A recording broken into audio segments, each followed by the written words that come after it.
Esta canción que les pido a Charlie, comenzamos el diálogo en su segunda parte cuando son las 7:55 de la mañana de este día, martes 18 de octubre del 2022 del año del Señor, en que entregamos a ustedes, queridos oyentes, nuestro trabajo. Y tenemos ya aquí en cabina al economista Jorge Ayala, con quien vamos a conversar de temas tributarios y de economía. Jorge, buenos días, ¿qué tal? ¿Cómo vas? Buenos días, Ramiro, un gusto saludarte y un gusto saludar a los radioescuchas. Vamos dándole primero un entorno a la situación del Ecuador en cuanto a su economía. ¿Qué tanto ha afectado los incidentes internacionales, entiéndase la guerra entre Ucrania, en que está involucrada la Unión Europea, Rusia, los países aliados allá, Estados Unidos, que han habido una serie de exportaciones que el Ecuador ha dejado de hacer, unas limitaciones a las transacciones financieras de Occidente con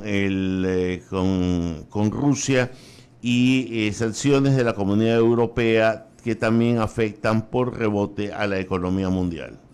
Sí, Ramiro, evidentemente el entorno económico el entorno económico y político internacional no es el más favorable el día de hoy para la economía mundial en términos generales.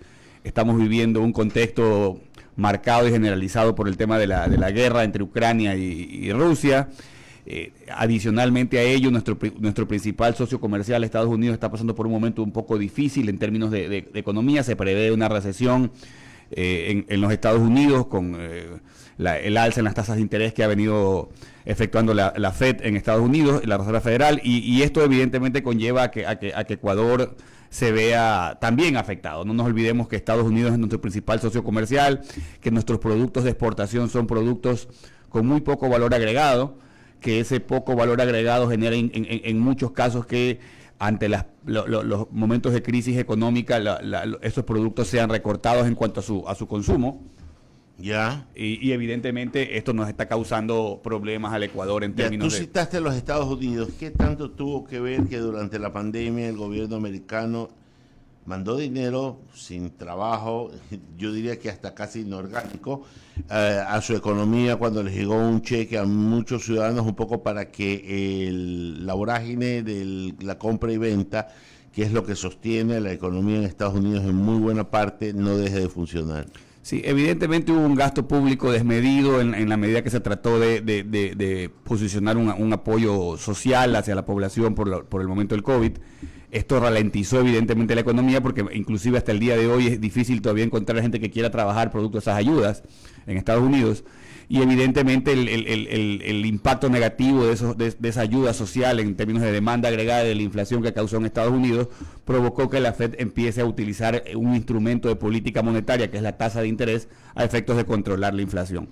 Mientras no se controle totalmente el tema de la inflación, la Reserva Federal seguirá aumentando las tasas de interés y evidentemente este aumento en las tasas de interés golpea la actividad económica en Estados Unidos. Ya hay signos de que, por ejemplo, hay muchísima gente que no puede pagar sus créditos de vivienda en Estados Unidos y la preocupación en cuanto al consumo también se manifiesta. Así que de y si el consumo en Estados Unidos baja, la pregunta es cómo se afecta esto a Ecuador. Evidentemente, si el consumo de los americanos baja, de los estadounidenses baja, la exportación de camarón baja, la exportación de cacao baja, la exportación de flores baja, la exportación de banano baja, va a tener efectivamente. Pero hemos tenido una ventaja como país al abrir nuevos mercados. China, Vietnam, hay nuevas opciones. La Comunidad Económica Europea, después del tratado que ya creo que tiene 5 años, con la Comunidad Económica Europea, también ha traído una suerte de oportunidad para nuestros productos, aunque creo que más para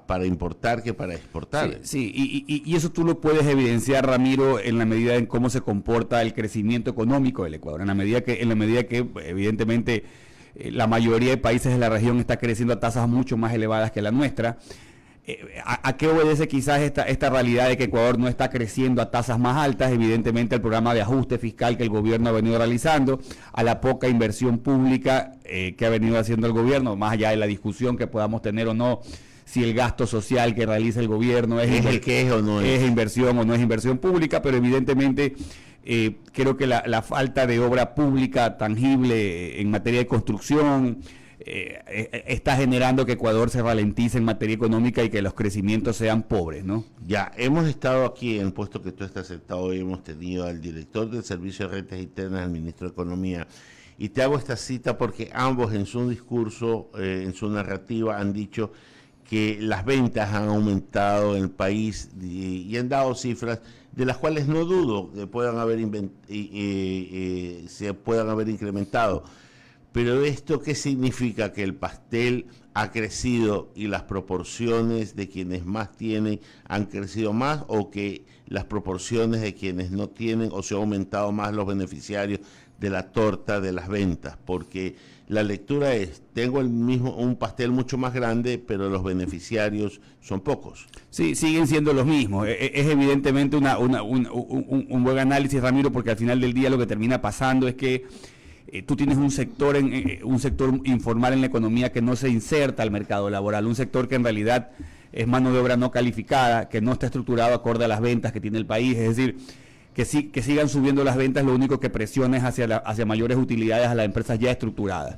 Pero en realidad hay un sector de la población que es el sector que en realidad siempre se ve excluido de estos crecimientos, que es mano de obra generalmente no calificada y que quizás tiene mucho más efectividad la obra pública en construcción, porque ahí es donde inserta generalmente mano de obra no calificada, y hacia allá deberíamos avanzar. Los sectores que absorben mano de obra no calificada pueden ser el turismo, pueden ser la construcción, que es donde deberíamos apuntalar para que aquella persona mano de obra no calificada pueda conseguir un trabajo y no tengamos la explosión social, porque parte de la delincuencia que vivimos en el Ecuador tiene que ver con esa falta de acceso a oportunidades laborales, ¿no? Antes de darle paso a Jaime Velázquez y Lucía Jaramillo, que ya se integran a la mesa de diálogo, ya has dicho una parte, pero ¿cómo sería la segunda parte de romper la inequidad? Por lo que tú bien citas, al ampliar el espectro del reparto de la riqueza, significa romper con la inequidad social, que es la que genera muchas cosas. Ya has citado la delincuencia, la pobreza extrema, la pobreza media, y que el poder adquisitivo de la gente en su gran mayoría, no de los pocos que tienen ingresos suficientes para vivir holgadamente, sino de aquellos que luchan el día a día por sostener una casa, por pagar sus arriendos, por ir al mercado y comprar las cosas que necesitan. ¿Cómo romper esa inequidad desde el punto de vista económico? Mira, en economía está todo dicho, Ramiro, y no hay que inventar el agua tibia. En realidad hay políticas económicas de corto plazo como las que esté manifestado, es decir, un incremento en el gasto público hacia inversión pública generalmente y hacia programas sociales. Y evidentemente está toda la parte de reformas estructurales, que es hacia donde yo creo que el gobierno, evidentemente por la falta de consensos con la Asamblea, no ha avanzado. Temas de reformas estructurales que no se han dado en el país, seguridad social, tema de banca, tema de institucionalidad en el país, que es muy poca lamentablemente, y que no ha permitido que el Ecuador tenga un clima de inversión extranjera adecuado, pese a que evidentemente algo ha mejorado en comparación con los años anteriores, pero para que Ecuador realmente se inserte a nivel mundial tiene que haber reformas estructurales en los mercados laborales, en los mercados de ahorros, que en realidad no la hemos visto, ¿no? Lamentablemente no ha venido, las expectativas que teníamos de cambios estructurales no se han dado, ¿no? Déjame darle la bienvenida a Jaime Velázquez y Lucía Jaramillo. Jaime, buenos días. ¿Qué tal, mi querido Ramiro? Buenos días con todos. La verdad es que es placer tenerte por acá, Jorge, y obviamente a todos los radioescuchas, muy buenos días. Lucía. Jaime, Alberto, mi querido Ramiro, a todos muy buenos días. Sí, bueno, creo que es un tema muy interesante. Ya lo vamos a ampliar, el tema de la firma electrónica, que nos explique, porque ya para todos va a ser obligatorio a partir del 30 de noviembre y usted debe conocer cuáles van a ser los pasos y los lineamientos a seguir. Jaime, ¿empiezas tú o sigo yo? ¿Sigo nomás? Bueno, está bien. Estamos con el especialista tributario Jorge Ayala cuando son las 8 de la mañana con 4 minutos. Como ya lo mencionaba, la facturación electrónica será obligatoria en el país desde el 30 de noviembre, de acuerdo pues a una medida amparada en la disposición transitoria cuarta de la Ley de Desarrollo Económico y Sostenibilidad Fiscal. Según el SRI, la firma electrónica es ventajosa. ¿Usted opina lo mismo o no? Cuéntenos un poquito. Mira, Lucía, gracias por la pregunta. Evidentemente, en algún momento en el Ecuador, cuando se instauró el sistema de facturación, no electrónica, sino el sistema de facturación para que todo aquel que tenga una actividad económica emita facturas, hubo un gran impacto. Yo creo que al día de hoy, con el incremento de tecnologías, y esto que voy a decir quizás no va a gustar mucho, pero en realidad no es necesario contar con un esquema de facturación electrónica. Okay. La mayoría de países industrializados no lo tienen. Si usted hace una transacción en Estados Unidos, Lucía, usted no requiere tener un documento de facturación. Usted imprime una hoja de su computadora, le pone la palabra factura y ya está. Es decir, en otros países, hoy en día estamos viendo un impacto negativo en el tema de facturación electrónica por el tema de las imprentas, que se están quejando un poco de que la pérdida de negocios producto de la eliminación de la factura física y darle paso al tema de la facturación electrónica. Sin embargo, yo vengo insistiendo que es hora de que Ecuador se dé un baño de verdad acerca de qué es lo que queremos con la facturación electrónica. Pues nos está vendiendo el concepto de que la facturación electrónica va a ayudar a mejorar el control de los contribuyentes en la medida que, como todo el mundo está obligado a facturar, va a tener que declararlo. Esto nos va a llevar a que muchísima gente ni siquiera facture porque no tiene ni idea de cómo facturar electrónicamente, y nos va a llevar a quizás a menores mejoras en términos de recaudación. ¿Hacia dónde deben ir los controles? Porque evidentemente hay un beneficiario de este tema de la facturación electrónica, que es el Servicio de Rentas Internas. Sin embargo, le estás imponiendo un costo de control hacia el contribuyente, porque no es gratuito el conseguir un régimen de facturación electrónica. Está el régimen del SRI, sin embargo tiene muchas deficiencias, y el contribuyente que quiere acceder a una plataforma de facturación electrónica tiene que pagar por ella. Entonces, en realidad lo que yo vengo sosteniendo es que en el Ecuador basta con que el SRI empiece a mirar los movimientos bancarios de los contribuyentes para darse cuenta de sus ingresos y sus gastos. En Estados Unidos, por ejemplo, todo lo que ingresa a tu cuenta corriente o a tu cuenta bancaria se presume ingreso. Para de contar. No necesitas facturación electrónica. El IRS americano está enlazado con la banca estadounidense, y todo lo que ingresa a tu cuenta corriente tú tienes que demostrar que no es un ingreso. Salvo contrario, el IRS lo presume como ingreso. Entonces, si no hay una justificación clara, y evidentemente pasa lo mismo con los gastos, todo lo que sale de tu cuenta bancaria es un gasto. Entonces, es un sistema mucho más sencillo, no requieres tener facturación electrónica, no requieres el trámite engorroso de sacar facturas, y todo aquel que tiene un movimiento bancario, evidentemente en Ecuador una porción no despreciable de personas que no utilizan el sistema financiero, pero contra esos hay que trabajar en otro tipo de medidas. Sigo insistiendo que no es que nos va a venir dando, el pasar de una factura física a una factura electrónica no nos va a dar un mayor control. No creo que por ahí vaya un poco el tema. Pero para el SRI, en cambio, ellos aseguran que con la factura electrónica lo que van a hacer es disminuir el riesgo de falsificación y facilita la entrega de los comprobantes de venta. Ahora, Jorge, ¿quiénes están obligados a llevar la factura electrónica? Tengo entendido los sujetos pasivos. ¿Quiénes son los sujetos pasivos? Toda aquella persona que tenga una actividad económica y que genere ingresos en el país está obligado a emitir un comprobante de venta. ¿Ok? Un comprobante de venta que puede ser físico o electrónico. Hoy en día la obligación a partir del 30 de noviembre, como tú bien lo mencionas, es para que todo aquel contribuyente, excluidos aquellos regímenes pequeños como los artesanos o los emprendedores, estén obligados a emitir un comprobante de venta a partir del 30 de noviembre. Es decir, todo aquel contribuyente que tenga actividad económica está en la obligación a partir del 30 de noviembre de emitir una factura electrónica. Sin embargo, la obligatoriedad de la factura electrónica no aplica a aquellos que están en el RIMPE. Te decía así, emprendedores y negocios populares que están comprendidos dentro del RIMPE, es decir, aquellos contribuyentes que generan ingresos y que están lógicamente contemplados en esta actividad en menos de $300,000. Pero déjame acotarte algo, Lucía, porque creo que es importante. Hace unos días estuve justamente invitado por la Asamblea de Ecuador. Están tratando justamente un proyecto de ley hoy en la Asamblea a través de la Mesa de Régimen Económico, en el cual se debate la posibilidad de dar de baja al RIMPE, por ejemplo, y de volver al esquema natural normal que teníamos de gastos personales. Es decir, mañana puede ser que ya no tengamos RIMPE en el Ecuador, porque hay un proyecto de ley que está siendo discutido en el Congreso para dar de baja el RIMPE, y evidentemente con esto hay que esperar un poco qué es lo que pasa en este tema, ¿no? Ahora, lo que abarca la factura electrónica, y como ya lo mencionabas, Jorge, es que en cada una de las facturas que se emitan deben contar con una firma digital.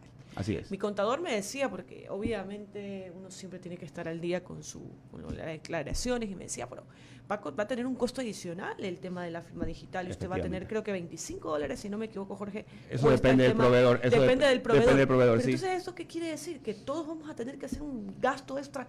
Así es, hay un costo adicional evidente. Ajá. A ver, evidentemente uno empieza a sopesar cuánto le costaba su blog de notas Pero bueno, te duraba todo el año, pues. O sea, ¿cuánto te costaba? $20 imprimir la factura evidentemente en físico. Tú no vas a sentir mejora alguna en términos de que cambies tu método de facturación del físico al digital. Ajá. Como te decía, esto pasa más bien por la facilidad con la que pueda contar la administración tributaria para hacer sus controles. Y también voy más allá, ¿no? Porque, por ejemplo, Jorge, a ver, yo manejo bien el celular y todo lo que quieras, pero ¿y las personas que no lo manejan bien? De hecho. Y las personas que no manejan bien entrar al sistema, poder firmar y que te salga todas las opciones que te da, ¿cómo van a hacer? Tienen que ahí otro rubro poder contratar a alguien que maneje al revés y al derecho el sistema. Mira, y el sistema tributario, y es como tú lo mencionas, Lucía, porque al final del día lo que estamos haciendo es complejizando aún más el sistema tributario en lugar de simplificarlo. Hoy en día, si ya de por sí hay trabas para hacer un trámite en el SRI, esta va a ser otra traba. Y cada vez que el SRI quiere mejorar sus controles, lo que termina haciendo es traspasando el costo de ese control hacia el contribuyente. En esa línea lo que yo te planteaba es que en países avanzados, desarrollados, ya no se pide facturas. Ya, es decir, el contribuyente no tiene obligación de entregar un documento avalado por nadie, sino que simplemente imprime una hoja de Excel, le pone sus datos y esa es la factura que entregas. Si tú le preguntas a un exportador ecuatoriano cuando envía camarón, cuando envía flores a Estados Unidos, simplemente envía una hoja de Excel y ya está, esa es su factura, no hay necesidad de estar imprimiendo un documento. Hacia allá debemos ir, debemos avanzar y emular hacia los países industrializados y hacia los países desarrollados, no al revés, ¿no? 8 de la mañana con 12 minutos y solo para que quienes nos estén escuchando conozcan un poco más de cuáles van a ser los requisitos para obtener la factura electrónica. Como ya lo mencionábamos aquí con el experto tributario, la firma electrónica, el software que genere el comprobante electrónico, que este puede ser propio o se puede utilizar la herramienta de comprobantes electrónicos de uso gratuito, conexión a internet, o sea, usted tiene que tener conexión a internet para poder hacer este trámite, sin duda, no le puede faltar eso. La clave del acceso al SRI en línea, que todos, la mayoría lo tenemos, y el convenio de débito registrado. Así es. Evidentemente todo eso, Lucía, tiene un costo evidente de cumplimiento y nuevamente en lugar, como te decía, de simplificar las normas tributarias, creo yo que de buena intención, porque conozco la calidad de profesionales que tenemos en el SRI, son gente de mucho nivel, pero creo que ese no es el camino en el que debemos ir avanzando hacia la simplificación tributaria. Podríamos avanzar en otra línea, rompiendo esquemas y haciendo cambios estructurales al sistema tributario, ¿no? Son las 8 de la mañana con 13 minutos, estamos dialogando con Jorge Ayala, especialista tributario, sobre la factura electrónica que va a ser ya obligatorio a partir del 30 de noviembre. Efectivamente. Jaime Velázquez, con más preguntas. Gracias, Lucía. Jorge, la verdad es que el día jueves de la semana anterior estuvo Francisco Briones y creo que falta un datito adicional. Aquellas personas que tengan o facturen menos de 20.000 no están obligadas los negocios populares, evidentemente. Sí, los habíamos excluido a través del RIMPE y también los artesanos y los... Pero digamos que el número es 20.000 para abajo,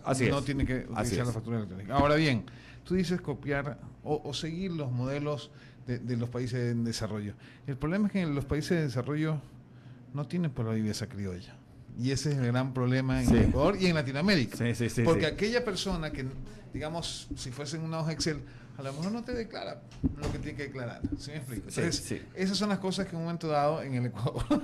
Déjame contarte, Jaime, una anécdota que es curiosa. Yo era director del SRI aquí en el litoral y nos llegó una comunicación en la época que estaba Elsa de Mena, directora general, una comunicación de Canadá, del gobierno de Canadá, para pedirnos asesoría tributaria. Y nosotros decíamos, wow, qué lindo, el gobierno canadiense pidiéndole a la administración tributaria del Ecuador asesoría. Y el argumento era que a Canadá habían llegado ecuatorianos y ellos no tenían expertise en la compra de facturas fantasmas. Y me decían, ¿qué hicieron ustedes? Porque nos han llegado ecuatorianos y se nos ha venido el problema de las facturas fantasmas en Canadá, que nunca lo tuvimos. Exportamos tecnología. Exportamos tecnología de evasión, ¿no? Entonces, un poco, es cierto, y ante esa pregunta, Jaime, lo que nos queda es, bueno, cuando tienes un problema estructural, no lo puedes corregir con una reforma coyuntural. Hay un problema estructural, evidentemente, de ocultamiento de información en el Ecuador. Por miedo, ¿no? Porque efectivamente el SRI siempre fue la autoridad que teníamos miedo, que son extorsionadores, decían por ahí, ¿no? Sí. La gente no quiere revelar sus cifras. Así es, y entonces un poco lo que hemos venido sosteniendo. Y esto es sencillo. Hoy en día, y entiendo que ahí sí hemos dado algún paso agigantado en este tema, no sé si tú te acuerdas que nos han pedido desde hace más de 5 o 6 años, un poco más quizás, la declaración patrimonial. Sí, correcto, así es. En Ecuador no hemos hecho un solo control que tenga luces sobre el tema de la declaración patrimonial. Es decir, no ha habido... Aquí en Ecuador hay gente, vemos todos los días caer narcotraficantes con grandes fortunas y tú dices, bueno, pero espérate, ¿y esas casas a nombre de quién estaban? Claro. Y esas casas versus la declaración de impuesto a la renta, ¿dónde estaban? O sea, lastimosamente los catastros municipales no están lanzados a la base del SRI, que es un gran problema, pero por ahí debemos empezar, por controles más simples y más sencillos, porque tú dices, a ver, todo lo que yo no declaro de ingresos, ¿hacia dónde va, Jaime? Hacia gasto. Sí, si yo controlo gasto, no tengo que controlar ingresos, no tengo que controlar facturas. Si yo veo tu movimiento de tarjetas de crédito y digo, te has gastado $10,000 al mes, no tienes deuda bancaria y no tienes ingresos reportados, ¿qué pasa? ¿De dónde sacan la plata? Estás ocultando los ingresos. Claro. Entonces, es tan sencillo como esto. Evidentemente hay un sector de la población al que no vas a controlar con esta vía, con el tema de los movimientos bancarios, que es aquel sector que está excluido del sistema financiero. Pero es un sector que quizás no te representa lo que te representa el sector que sí mueve sus recursos a través del sistema bancario. Yo vengo sosteniendo que ya es hora de que el SRI utilice las fuentes de información primaria, que la utilizan todos los países del mundo, que es el sistema financiero, para empezar a controlar. Es verdad, Jorge, pero el problema es que mucha gente... Es que siempre hablamos de la vida secretaria a nivel popular, ¿no? Pero la vida secretaria también está en los grandes señores de saco y corbata. Sí. Entonces, tú quieres una información bancaria que supuestamente tiene sigilo, ¿no? Entonces, normalmente la gente no está muy asidua con el tema de liberar la información, o que las bases de datos sean compartidas, o que la información sea compartida. Y debe haber un interés por medio. Porque no siempre la gente que no está bancarizada, o digamos la economía no legal, ¿no, verdad? No está por reflejar y no se va a reflejar, o informal, digamos, sí. No se va a reflejar. Es más, son la gente que tiene billete tras billete debajo del colchón. Sí, pero ante eso, Jaime, ¿qué es lo que ha venido pasando? Y es lo que yo he venido cuestionando, que ante eso lo que te inventas es un régimen. Yo justo lo dije en la asamblea la semana pasada, porque me preguntaban qué tal el tema del RIMP, este régimen para pequeños o para emprendedores por menos de $300,000. Yo le decía la palabra nefasto. ¿Y por qué le decía la palabra nefasto? Porque es igual al régimen anterior que teníamos para microempresas, donde te cobran un impuesto sobre una utilidad no generada. Es decir, tú tienes ventas de $100,000, pagas $2,000 de impuesto. ¿Por qué? Porque es el 2%. Pero, y nadie me preguntó a mí si esos 100,000 me generaron utilidad o no, porque este es un impuesto a la utilidad. Sin embargo, me están cobrando un impuesto a las ventas. Entonces, en realidad, muy poco se dice sobre esto, y estamos avanzando peligrosamente a que, por ejemplo, en banano tengamos un impuesto a las ventas, no un impuesto a la utilidad. En flores tengamos un impuesto a las ventas y no un impuesto a la utilidad. A efectos de generar un mejor control, y como el SRI ha renunciado a su capacidad de control sobre gastos, prefiere utilizar un esquema mucho más sencillo. Es decir, mira, como no te puedo controlar, te cobro un impuesto a las ventas que es mucho más fácil y más controlable. Así que por ahí me voy y evito generar otro tipo de costos. Ramiro, sí, dale. Sí, Jorge, tú has dicho algo interesante y que quiero rescatar y desarrollar. Si usted quiere controlar, tiene que seguir el billete. Así es. O sea, siga el billete y va a encontrar no solo al evasor de impuestos, va a encontrar al blanqueador de dinero, va a encontrar una cantidad de maravillas, porque dime lo que gastas y te diré lo que eres. Mira, cuando en el Ecuador se pregonó con bombos y platillos el tema de la declaración patrimonial, yo decía, no hace falta. No hace falta que hagas una declaración patrimonial. Y me decían, pero no, la declaración patrimonial va a servir. Le digo, no necesita la declaración patrimonial. ¿Cuál es el principal activo de la gente que tiene recursos en el Ecuador? Son 2 activos los más importantes. Las acciones de las empresas, que tú las puedes evidenciar públicamente en la página de la Superintendencia de Compañías, qué acciones tienes y cuánto va el patrimonio de esas compañías, y las casas, los bienes inmuebles, que están en el registro de propiedad y que puedes tener enlace a esa información. Es decir, no necesitas hacer declaración patrimonial, porque a ti no te importa cuántas lámparas tengas en la casa o cuántos cuadros tengas en la casa. Los activos más importantes son inmuebles, acciones y vehículos. Y eso es fácilmente evidenciable sin que porque esto está sujeto a registro.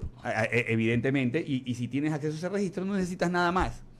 En este país tú tienes gente que tiene 20 carros, que tiene, me estoy hablando de estas actividades ilícitas que están saliendo a la luz hoy en día, y que tú dices, ¿cómo es posible que no haya una autoridad de control que sepa que haya un tipo que tiene 5 o 10 casas en el Ecuador y que nunca ha tributado, que nunca ha pagado un impuesto? Justamente por estos cruces que no se realizan, ¿no? De la declaración patrimonial o del patrimonio del contribuyente con su... Y Jaime decía algo importante, ¿y qué pasa con los de cuello blanco, con aquellos que tienen que son grandes? Bueno, ya hoy en día, por ejemplo, el cerco se está cerrando, hay una información que está entregando la banca mundial al Ecuador sobre los residentes ecuatorianos que tienen recursos financieros en el exterior, y que evidentemente va a llevar, esto sí, una buena gestión del Servicio de Rentas Internas, y que va a llevar mañana a que tengas que transparentar patrimonios y decir, oye, me equivoqué, yo tengo $5 millones afuera y no los he ¿no? reportado. Qué equivocación, ¿no? Sí, evidentemente. Qué olvido. Y cuidado, Ramiro, yo no cuestiono porque a veces en muchos casos es un patrimonio lícito y bien ganado. El problema de fondo es que muchísima gente no lo declaraba en el Ecuador por 2 o 3 aspectos que no son menores. Uno de ellos es el miedo, ¿no? Claro. Y el miedo a que mañana esa información sirva como está sirviendo para extorsión o para secuestros. Claro. Y hay mucha gente que prefiere proteger sus patrimonios en el extranjero. Buenos días. Eduardo, buenos días. Se lo dije yo aquí a nuestro amigo Francisco Briones, se recordarán hace unas 3 veces que vino. Respecto, sí, no, pero respecto, no fue la última entrevista. No fue la última.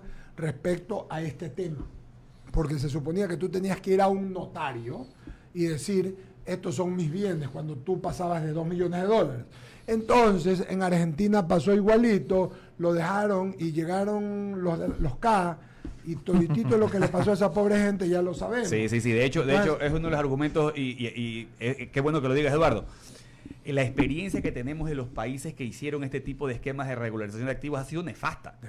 En Argentina hay una persecución. Claro, terminó el gobierno de Macri, que trajo esta ley de regularización, llegó el gobierno de Fernández, y lo que pasó es que a todos estos empresarios que regularizaron se los está persiguiendo como delincuentes. Entonces, ¿qué motivación tienes? Y a mí me preguntan. Imagínate dejar donde un notario. Yo no digo que los notarios no den fe, pero... Oye, pues si clonan cualquier cosa, mañana se filtra una información uno. Después me dijo Francisco Briones, que es un caballero y es un hombre de bien, me dijo, ya no va a ser en notario, directamente en el SRI. Peor, pues le dije yo, si viene otro gobierno, es una información, pero también sensible, pero aclaremos, es para la gente que tiene $2 millones para arriba. Sí, evidentemente. No va. Usted tiene 20, así que no va con usted. Tiene que ver con la declaración patrimonial, evidentemente, pero lo de fondo, y esto es un problema estructural en realidad, es que no hay la tranquilidad de que la institución primero deje de ser política, porque no nos olvidemos lo que pasaba con la institución en años anteriores. Se terminó convirtiendo el SRI en un centro de persecución política hacia los detractores del gobierno. Claro, así fue. Entonces, en realidad, no tenemos la certeza de que mañana, lastimosamente, las autoridades del SRI no son traslapadas, es decir, no van de gobierno, no pasan de un gobierno, sino que sale el gobierno anterior y entra una nueva autoridad. Además, acuérdate que eso viene directamente porque es piramidal del gobierno. Así es. Oye, otro dato, no tiene que ver con esto, Jaime, es una noticia. Candidatos para la presidencia del BID, y Ramiro va a saltar como cheerleader. La expresidenta de Costa Rica, Laura Chinchilla, la mexicana Alicia Bárcena y el ecuatoriano Augusto de la Torre. Sí, señor, exgerente del Banco Central y ex economista para América Latina del Banco Mundial, su amigo. Qué bueno, un mensaje de un oyente. Fausto Benítez le manda muchos saludos a don Jorge. Caramba. Y lo que dice es, estamos aprendiendo al escucharlo a Jorge de todas las cosas tributarias. Un gran abrazo para Fausto. ¿Este y lo otro? No, era una noticia, y la otra solamente comentar respecto a otro asunto, que entiendo que a partir del 2022 comienza a llegar la playa de los brasileros. A usted que le encanta la brasilera y el baile, cuidado. Pero vienen, pero hartísimos. Sí, no. ¿Usted le gusta? Sí, sí, pues, dije brasileras, no se ponga así. Pero vienen y son gente de mucho dinero. Sí, señor. Claro que sí. Son gente pudiente. Aviones privados, mucho. No sé si los que vienen aviones privados se van a quedar. Es que no sé. Si usted viene en un avión privado, aterriza, ve el partido y se va. Sí, señor. Sí puede ser. ¿Que va a mandar de vuelta el avión? Claro, o duerme una noche. No, una noche, pero normalmente aquellos pasan lindo y bonito. Así, es que usted siempre pone una cara fea. Entonces, usted sigue con la entrevista. Perdona que le he dado 2 noticias. No. O sea, bueno, tengo solamente una anotación adicional. No, más que pregunta. El tema está en que, efectivamente, por lo que dicen, entonces mis compañeros, tanto Eduardo como Ramiro, el tema de extorsionar a la gente es un miedo que uno tiene, ¿no? Entonces, probablemente las políticas públicas para transparentar la información no sirven en nuestros países. ¿Qué hacen entonces? Mejor seguir con la política de que está manejando el CERRI, es decir, una especie de manejo oficial sin ser tan oficial. Mira, yo he venido sosteniendo que este gobierno lo venía anunciando antes de ejercer, de ser gobierno. Es decir, es parte de la premisa ideológica de la gente que está en este gobierno. Es un poco tratar de disminuir la carga fiscal en nuestro país, tratar de alivianar la carga fiscal. Evidentemente eso requiere que alivianes el gasto, que vayas reduciendo el gasto fiscal, el gasto público, para que un poco el sistema tributario sea menos engorroso y menos complejo. ¿En qué términos? En términos de evitar este tipo de tributos. Por ejemplo, el gobierno hizo algo bueno, eliminó el impuesto a las herencias. Uno de los motivos por el cual la gente tenía su patrimonio no registrado en el exterior era para evitar este tema del impuesto a las herencias, de que mañana fallezcas y a tus hijos se le lleven el 35% de tu patrimonio que ya pagó impuestos, se te lo lleve el Estado. Pues muchísima gente no declaraba su patrimonio en función de esto, pero hacen falta otro tipo de reformas. Tú dices, bueno, tengo un impuesto ya no tengo impuesto a las herencias, pero qué extraño, no hay impuesto a las herencias, pero en el mismo gobierno me ponen un impuesto al patrimonio. Claro. Entonces, como que no guarda mucha coherencia. No guarda mucha coherencia. Pero lo que estoy diciendo, Jorge, es que inclusive aquí se ve a la persona. Es decir, Jaime Velázquez, ¿cuánto fue lo que aportó en impuesto a la renta? Nada. Pero ¿qué pasa si Jaime Velázquez todos sus bienes están a nombre de él? Sí, no de terceros. Exactamente, pero por eso te digo, es que hay que ir eliminando el tema de los impuestos al patrimonio y más bien centrarse en lo que ganas tú como ingreso. Okay, listo. Al final, para evitar un poco esta parafernalia de la gente a ocultar sus patrimonios. No quiero dejar terminar la entrevista sin la conclusión a que podamos llegar. ¿Qué autoridad es la que debería en algún momento hacer el seguimiento del dinero? Yo entiendo que para el gasto, el tributo, pero hay cosas que pueden salir y que bien la citaba Eduardo, información muy sensible, ya que estando en manos de la gente inadecuada puede traer problemas.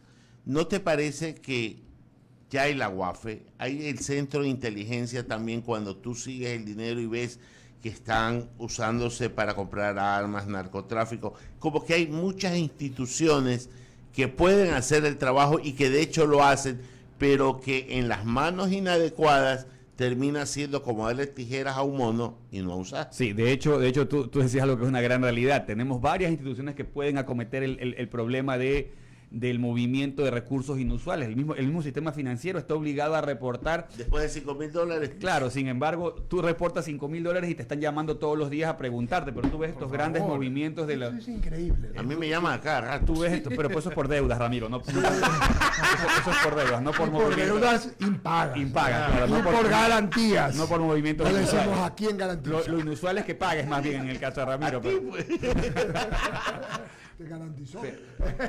Pero en realidad yo lo que digo es, no está funcionando el sistema hoy en día, porque vemos todo este tema de lavado de activos que tiene y que es parte del engendro del narcotráfico que tenemos en el Ecuador, y sin embargo no aparece en el radar nunca. Que el presidente lo dijo el día de su entrevista la semana pasada con Carlos Vera, lo dijo clarito, lavado de activos. Claro. Y entonces... Es que me parece inconcebible que para luchar con el narcotráfico estén buscando la droga y estén buscando las armas en vez de buscar el dinero. A ver, Ramiro. Porque todo se mueve con dinero.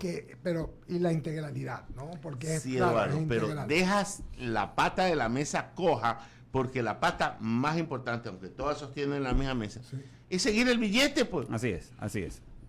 Y eso no es tan sencillo cuando se mete la política. Es más, sí. cuando se mete la política. Sí. Ese es lo peor. Pues. Sí, porque no ve que la demora. Un técnico sigue eso facilito. Claro. A ver, no, aguanta, no. La información está. Hay que darle uso, que en realidad es el problema de fondo, ¿no? Y sigue la información de mucha gente que tiene medio para vivir. Así y es. Se la cargan. Y como lo que dices como el abogado compra los boletos, se va a Europa y después ¿de dónde está el billete? No estoy molestando, pero lo que te digo, hay mucha gente que viaja.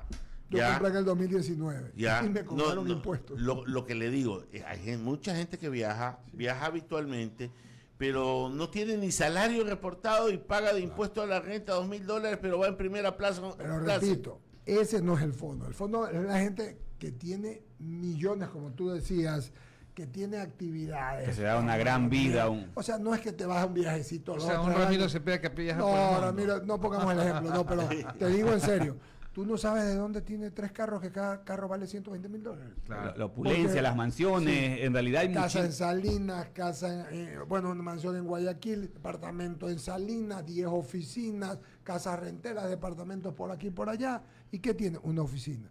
¿Cómo? Una oficina. Y entiendo que a nivel tributario, yo he conversado con Francisco y con gente del SRI, hay un trabajo que se está haciendo de por medio, pero evidentemente falta el de las otras entidades que como tú decías, la UAFE, el sistema financiero, la superintendencia de compañías, porque hay gente que crea compañías de la nada, esas compañías no tienen vida jurídica, sino pertenencias de activos, que no saben esos activos de dónde vienen. Es decir, hay todo un tema ahí que trabajar y que no se ha hecho, ¿no? Jorge, muchas gracias. No, gracias a ustedes por la invitación.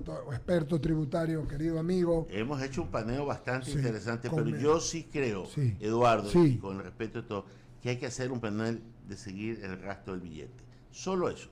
Trae gente que nos diga cómo hay que seguir el rastro del billete. Y hay empresas para eso, hay multimillonarias como la Mackenzie. Pero un día le pregunté al presidente Moreno, porque estaba siguiendo el de ni sé quién, y me dijo que le había dicho a la Mackenzie: lo que pasa es que nosotros no podemos ser competencia.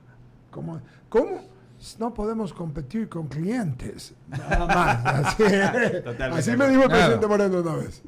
Muy bien. Muchas gracias a ustedes por la invitación. Vamos al corte.